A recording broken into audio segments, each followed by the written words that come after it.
Halo, kembali lagi dengan saya Jenny Hasna dan Yoga Tritomo. tentu dalam memenuhi tugas studi kelayakan bisnis dengan dosen pengampu Bu Vita Fitisia, kami akan mendatangi salah satu tempat usaha yang akan kami uji kelayakan bisnisnya. Kami berharap agar pada kesempatan kali ini kami dapat langsung bertemu dengan ownernya dengan tujuan keberhasilan proyek mata kuliah studi kelayakan bisnis pada semester kali ini. Tentu kami berharap agar teman-teman dapat menyaksikan serta menikmati video kali ini. So, let's do the videos and Happy watching! My dream girl, oh sweet Joanna, she's all over my mind. My little diva, I'll pull you under, make your body surrender to mine. La la la la long, la la la la long. The way you wind your body, oh you are so naughty. La la la la long, la la la la long. I'll give you love, give my love every day. My name is Joanna, Wanna, na na na na na, na na na na na, and I wanna, na na na na na. Oke guys, jadi kita kali ini udah sampai di rumah produksi dari Momisu yang beralamat di Jalan Citra Swarna, Blok C1 nomor 16. Ayo guys, langsung aja kita masuk, kita lihat produksinya kayak gimana.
Assalamualaikum warahmatullahi wabarakatuh. Perkenalkan saya dengan Rofiko Hairunisa, biasa dipanggil Viko. Usianya saat ini 35 tahun dan saat ini saya sedang menjalankan usaha dengan brand Momisu yang bergerak di bidang cake and bakery.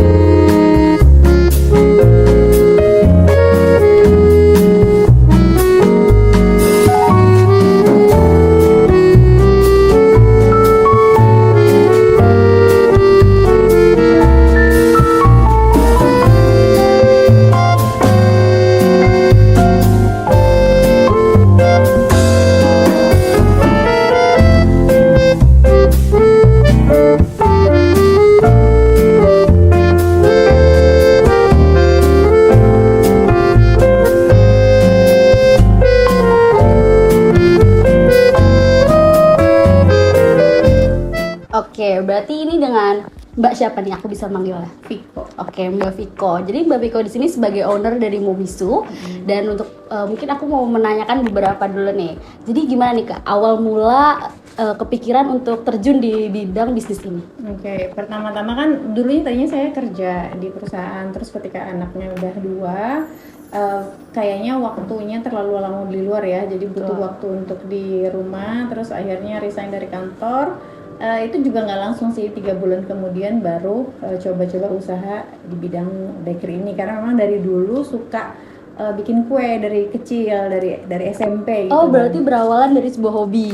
Betul, dari hobi. Sebenarnya waktu pas awal-awal resign itu pengen coba yang lain ya, karena kan coba sesuatu yang baru lah gitu. Cuman kata suami kan kata suami saya udah punya basic di bidang bikin kue, jadinya ya udah kenapa nggak diterusin aja yang itu. Ya udah akhirnya kita coba bikin di bidang bakery gitu. Awalnya sih nggak langsung bakery sih, awalnya tuh baru dessert, awalnya tuh dessert aja. Dessert dulu, yang mudah dulu lah. Yang mudah dulu, yang nggak harus pakai utility yang banyak, yang nggak harus pakai oven, nggak harus pakai mixer yang besar gitu. Oh, berarti berawal dari sebuah hobi itu bisa menghasilkan sebuah cuan. Jadi ini kan semua berawal dari hobi yang menjadi usaha. Nah, kira-kira Mbak nih mulai berkembangnya tuh berapa tahun, dan kira-kira modal awalnya tuh berapa sih Mbak? Kalau usaha ini berjalannya udah 7 tahun, dari tahun 2017 sampai sekarang, kurang lebih 7 tahun lah ya. Dan modal awalnya dulu itu 2 juta rupiah. 2 juta rupiah itu artinya modal bahan baku ya, sama peralatan yang kurang-kurang. Karena kan sebenarnya kan Mbak dari dulu kan suka masak, suka bikin kue. Jadi kalau kayak mixer, beberapa loyang itu udah ada, jadi tinggal nambah-nambahin aja gitu.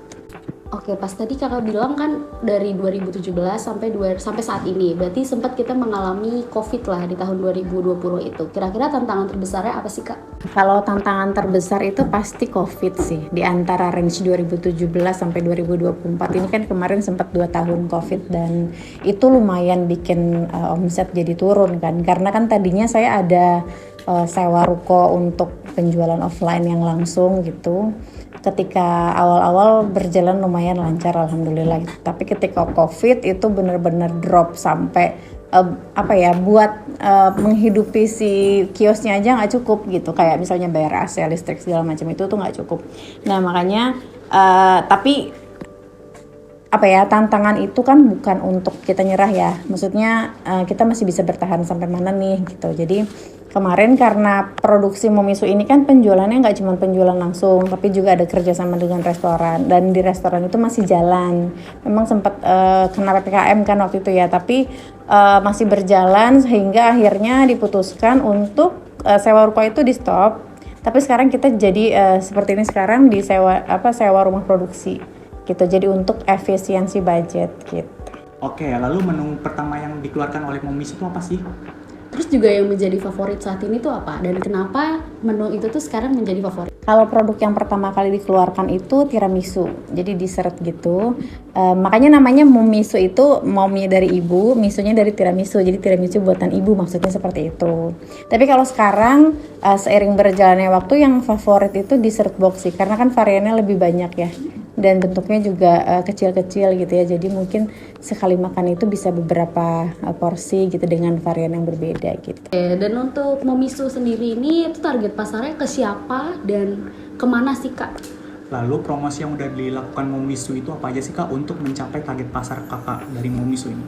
Kalau target market itu perempuan usia antara 17 sampai 40 tahun ya. Karena kan variannya macam-macam nih. Kalau misalnya yang roti itu range-nya biasanya ya buat ibu-ibu buat bekalin anaknya. Terus kalau misalnya dessert biasanya buat anak muda umuran 25-30 tahun buat cemil-cemilan gitu. Tapi range-nya seperti itu, dan memang target utamanya adalah perempuan.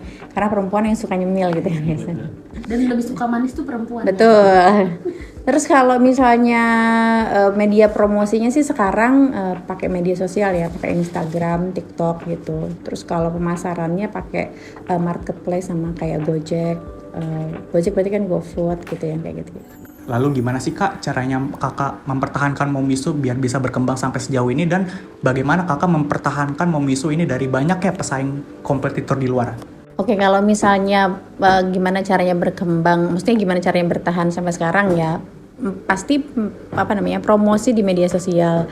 Karena kan kalau kita mengandalkan hanya penjualan offline aja, atau misalnya apalagi sekarang kan tidak ada outlet ya, jadi harus dikembangkannya itu via online gitu. Jadi harus mau ikut belajar lagi gitu bagaimana cara penjualan online. Apalagi kan sekarang kan gimana zaman-zamannya anak muda nih pada pakai sosmed gitu ya mbak ya? Betul, karena target marketnya juga kan orang-orang yang pengguna sosmed nih, cewek-cewek kan juga banyak yang pada bikin Instagram, TikTok kayak gitu kan. Nah, terus kalau misalnya di tengah kompetitor ya, Sebenarnya gini, patokan kita kan tugasnya cari berusaha gitu kan, mengenai nanti rezekinya akan datang seperti apa. Toh yakin aja kalau misalnya apa yang kita usahakan akan punya hasil gitu. Kayak misalnya penjual ayam di pasar juga kan mereka berderet ya, sama kan produknya gitu. Jadi value yang kita kasih itu apa? Kalau dari Momisu ini kan dari produknya, dari bahan bakunya, dan tadi penjualan via online. Oke, dan ini mungkin jadi pembahasan yang paling seru karena kita akan membahas omset. Berapa nih Kak kira-kira omset yang dikeluarkan selama menjalani Momisu ini? Kalau omset sekarang sih ya karena kita masih beranjak lagi gitu ya, berusaha lagi ya kurang lebih sekitar di 20-an. 20 itu gede loh, dari mulai awal 2 juta modal terus sekarang udah 20 juta dengan omset saat ini itu udah luar biasa banget. Tapi sebenarnya kalau misalnya kan itu kan omset ya, ada banyak biaya pengeluaran yang lain gitu. Sebenarnya itu masih harus ditingkatkan lagi sih ke depannya. Oke, pesan-pesan saya untuk adik-adik mahasiswa yang saat ini mau berusaha untuk berjuang menjadi seorang wirausaha, mungkin kalau sekarang sih mulai aja dulu ya. Karena nanti kita seiring berjalannya waktu akan belajar untuk memanage bisnis kita lebih bagus lagi gitu. Terutama untuk misalnya yang muslim kan sudah dikatakan bahwa 9 dari 10 pintu rezeki itu ada di berdagang gitu kan ya. Jadi jangan malu untuk berdagang, jangan gengsi, karena selain dari penghasilan yang bisa kita atur sendiri gitu ya, nanti kita juga pada di usaha ini akan belajar bagaimana menjadi seorang leader, bagaimana menjadi seorang manajer dan sebagainya gitu. Jadi penting banget buat adik-adik yang masih muda nih untuk semangat, karena mumpung masih muda, jatah gagalnya bisa dihabisin dari sekarang. Jadi ketika usia udah 30-an ke atas tinggal sukses-suksesnya aja gitu. Semangat! Dari wawancara yang sudah kita lakukan dengan ownernya langsung, yaitu Mbak Viko, kita sudah dapat menganalisa 4P di sini. Dan juga kita menganalisa STP-nya, segmentation, targeting, dan juga positioning. Dan yang terakhir, kita sudah menganalisa SWOT yang dihadapi oleh Momisu itu sendiri.